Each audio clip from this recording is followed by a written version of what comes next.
Hello and welcome to the Heart of Markness podcast, Led Zeppelin podcast, that is. Episode 121, Led Zeppelin, in Los Angeles, California, June 25th, 1977, towards the end of the legendary LA run. Legendary because the shows were great. Legendary because they were taped by the great late Saint Michael Millard. Except for the 22nd and the 26th.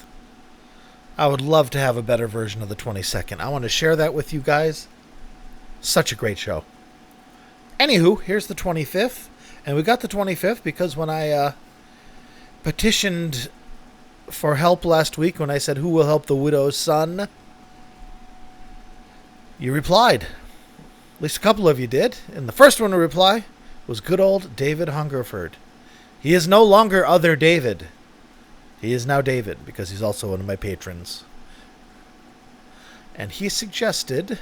What am I doing? He suggested this show and gave me the songs I should feature and why. God bless you, David. No longer other David. You are both Davids to me. Your mother and I love you both equally. Because it's a great show. And, and had he just said the 25th of June, 1977, I would have been, it's been done. But no. So this is David. Bless your heart. Maybe I shouldn't have said your full name. Nobody go assassinate him. And if you're crazy, forget that name. Crazy is a pejorative word. No, it's okay. I'm crazy. I can say that word. That's our word. And hey, total non sequitur, but if you have Hulu and if you haven't watched McCartney 321, watch it. It is Rick Rubin, the producer. First came to my consciousness as producer of the Beastie Boys in the Fight for Your Right to Party video. He's the guy with the long hair and the beard and the leather jacket getting the pies in the face like, what? He does this show in black and white with Paul McCartney. Basically, it's like a highbrow episode of the classic albums. Remember that show? I think it was a UK show. But there's a few on YouTube, and they're brilliant. They take something like... what were the ones that I loved? I mean, there's a million of them, but the ones that stood out for me were Steely Dan, Asia, Who's Next from The Who, Songs in the Key of Life, Stevie Wonder, and they go back and they revisit them and play the master tapes with the artist, the multi-tracks, and they explain what was going on. Like, well, here what was going on was Rob had a cold, so that's why you don't hear him on this track. It's not because we were fighting, it's because he just had a cold. Or there's hidden stuff, or they go track by track sometimes, and they listen to the multi-tracks, and just, it's fascinating to hear. And then to hear other stuff, and then to see their reaction to that music. Sometimes they're very moved because something is isolated that they hear unexpectedly, and it hits them emotionally. Like Dark Side of the Moon had one, and it was really good. But the one that hit me like that, as an example of that, is Lou Reed's Transformer. Lou's in the studio. I think they have Herbie Flowers, the guy that played the bass on Walk on the Wild Side, which is both an upright bass and an electric bass at the same time. Brilliant. Anyways, they're playing Perfect Day, and they isolate the strings, which I guess Mick Ronson had arranged, which I was not aware that he was an arranger. And they were beautiful. Beautiful in the sense of the same way that George Martin's strings on Eleanor Rigby are beautiful. Not as complex, obviously, but just gorgeous. And Lou was like, that is beautiful. God damn it, Ronnie, I didn't know. Or whatever he called him. Great show. And the McCartney one is like that, except it's all McCartney. There's a million... I don't know how many episodes there are. I'm about to start episode 4. And basically it's Paul McCartney and Rick Rubin standing in front of a mixing console and listening to songs, and Paul's just talking about what happens and the circumstances around it and why they recorded it like that, how they recorded it like that, who did this, who did that. It is really good, and it's not just Beatles stuff. It's thus far the first 3 episodes were 90% Beatles, but there was some McCartney stuff, and they did Band on the Run, and the story of that was very interesting. Not just they recorded it in Nigeria, in Lagos, where Ginger Baker was at that time, but just the circumstances around it and who played what, and fascinating show. I think you'll really, if you like this show, I think you'll like that show. So, all right, here endeth the lesson. So, June 25th, 1977, Led Zeppelin played the LA Forum, part of a giant run at the LA Forum. Legendary. You guys know it. I've featured it. You've heard it. If you're a casual fan, you've heard Listen to This, Eddie. So, we're doing this show the 25th, well, because David suggested it. So, God bless you, David. And he told me why, and he was right. He was right. So, we're going to start off. What are we going to start? We're going to start off with In My Time of Dying, which he pointed out may be the best In My Time of Dying of the 77 tour. And it may be. It is excellent. And because it's excellent, even if you don't like the song, you're going to like this performance of the song, because it is badass. And Robert goes into... oh, shit, I can't remember the name of the song. Shit. Well, you'll hear it. Robert goes into an old rock and roll song. And my remembering that song collided with my remembering the Paul McCartney show. And it collided with the memory of Little Richard from that show and became a Little Richard song. But it's not a Little Richard song they're singing, I don't think. Anyway, there is another rock song, kind of in a mini medley, in My Time of Dying that is really a lot of fun. And it's interesting because Robert is steering it. Usually it's Jimmy and Bonzo, or Jimmy and Bonzo basically, steering the direction of the band. This time it's Robert just going right into it. It's really fun. It is really fun. It is a really good version. It is brilliant. It shows everything, the power, the mystery, the hammer of the gods. And once I stopped judging and looking at latter-day Zeppelin through the lens of, like, 1970s Zeppelin, like listening to Blueberry Hill and go, whoa, well, they're going to play just like this for the next 10 years, right? Now, that's not to say that there aren't bad times, that technique and technical ability isn't affected by things, but they are great, and they are shifting gears, and they're doing something different. I remember my cousin Terry, saw them in New York at Madison Square Garden in 1977. I don't know what show he was at. He thought they sucked. And he was a giant Led Zeppelin fan. And I never understood that. And then I understood it like, oh yeah, 77, yeah, Jimmy sucked. In that stupid way, when I was a stupid asshole, more than I am now. But now, through this podcast and through interacting with you and hearing this stuff more and more and more, I'm realizing that they were a different band with a different, it's kind of like judging Once Upon a Time in Hollywood against Reservoir Dogs. It's the same guy. It's similar. There are things you can tell. It's a Tarantino film. But there are other things that change. You're like, I didn't like it as much as Pulp Fiction. I didn't like it as much as Zepp 4. But they're not the same band from The Song Remains the Same. And I think he was disappointed in that. I think he wanted that hungry young, oh my God, Zeppelin from Blueberry Hill. And definitely from The Song Remains the Same, because that came out in 76. So if you're a kid and you're seeing The Song Remains the Same in 1976 going, holy shit, I want to see those guys. And then a few months later you go see him and Jimmy's coming out dressed like Ace Frehley as far as the suits go. And they're playing all this different stuff, and the tone's different, and the vibe is different. And instead of all peace, flowers, and love, it's, hey, hey, hey, we're the biggest thing in the world. Prepare to be blown away, way. It would have been a little bit of cognitive dissonance. Whew! 10 minutes in, and I am rambling. All right, friends, I'm a shut up.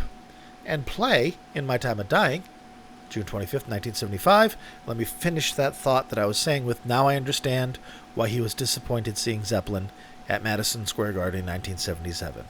He was expecting chocolate, and he got Rocky Road. All right, here we go. In My Time of Dying. Enjoy.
Tell me that wasn't great.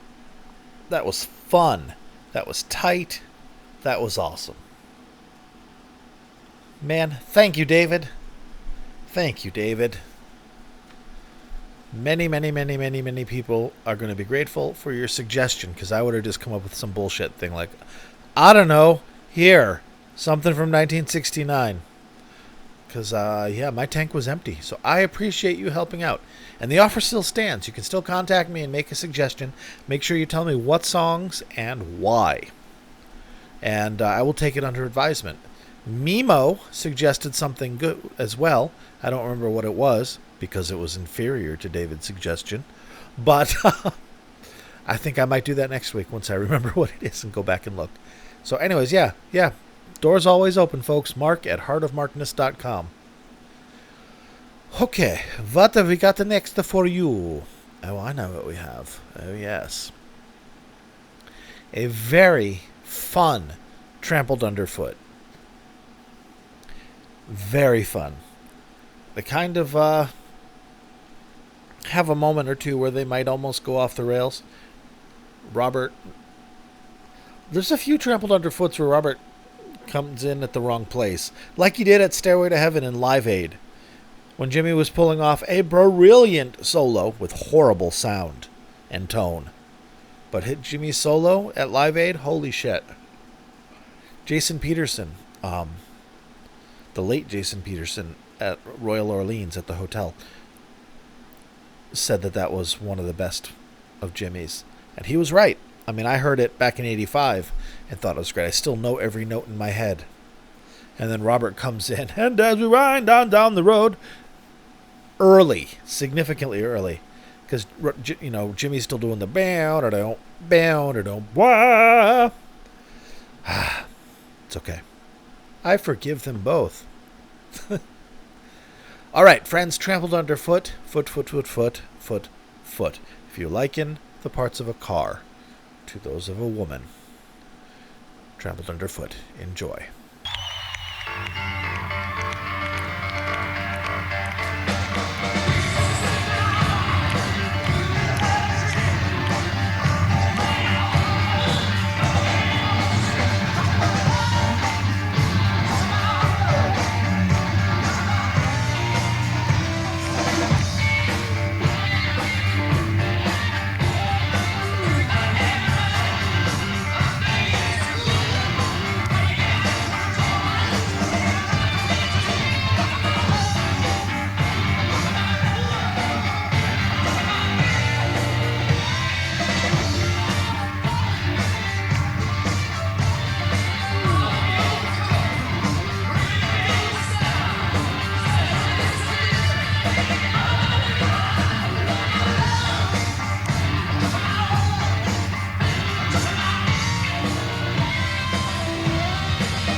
See?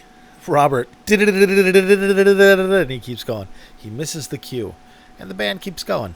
Great night. Great fun. Oh, my Lord. Thank you again, David. This is really an enjoyable show. I listened to these tracks last night, and I was like, yes! So good. And I think the song that they played in My Time of Dying, the rock and roll song, Rip It Up, that is the one I thought of, and it is Little Richard. But I doubted myself because Little Richard was in that Paul McCartney show. I was like, oh, because I get that shit wrong all the time.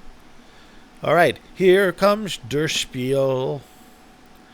If you want to find me, you can find me on YouTube, Twitter, and Facebook under the Nom de Plume, Heart of Markness. Almost gave my other alias away. I am, YouTube, Heart of Markness. I'm there too.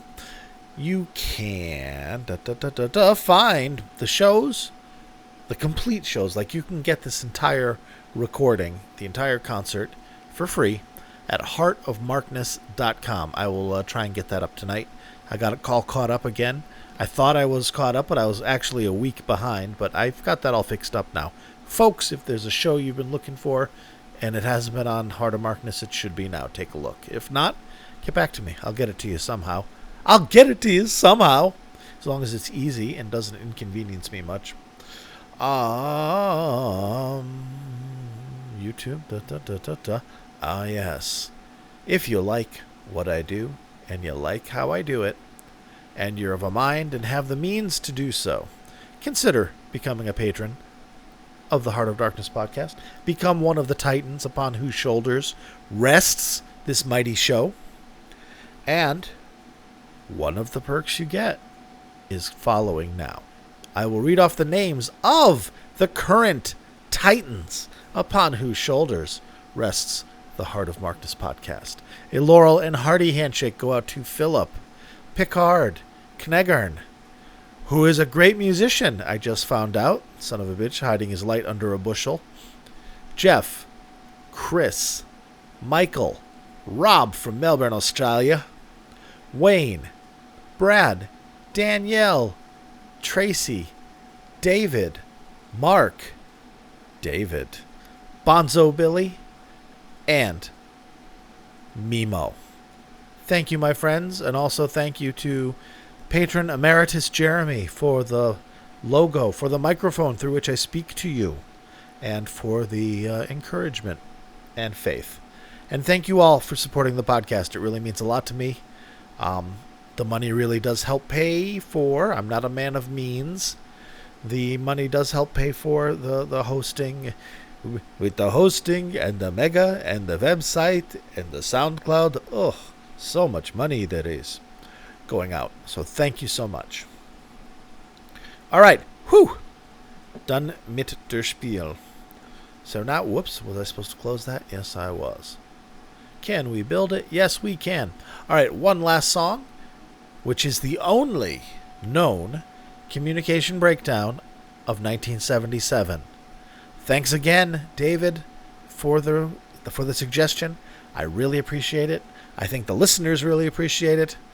Do you appreciate it, fellas? Yeah! Do we appreciate it? Yeah! All right. Now go out and pillage.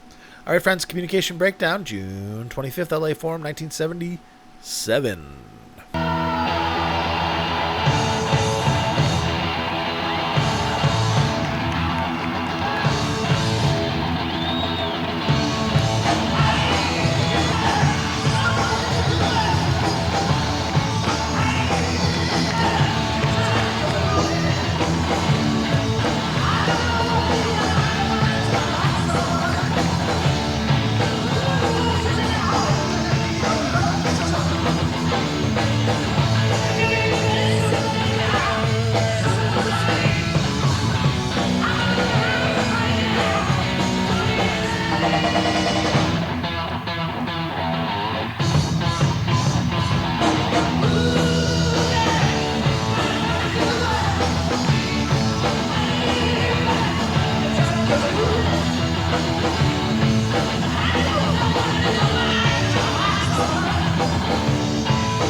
Nice. Nice. It was good. Wasn't like it was in 69 up through 71. But that was a different band. It was like, well, let's stick with the Beatles since we opened with Paul McCartney. It's like listening to the Please Please Me, hear the Beatles play Please Please Me, but in 1969 at the Let It Be sessions. Same people, different band. All right, that was awesome. Thank you so much, David. I put part 1 in the title of this because I believe there will be a part 2 because this is a great show. They've got a killer acoustic set, and I'm sure I could find another track or two that I could play for you next week. Alrighty, it is Thursday night. I will do another podcast this weekend. I don't know what it will be. I've been keeping my eyes out for a nice 1970s ZZ Top show, R.I.P. Dusty Hill, because I would like to pay tribute to him, but I don't want to play there's a million 1990s and 2000 shows that came up, but I want to go back to the grit. I like the grit. So we'll see. Maybe I'll do that. Maybe I'll do something else. Who knows? In any case, I'll see you this weekend, and if I don't see you this weekend, I'll be here next Thursday with another Zeppelin show. Thank you very much for listening. Be good to yourselves and each other. Bye-bye.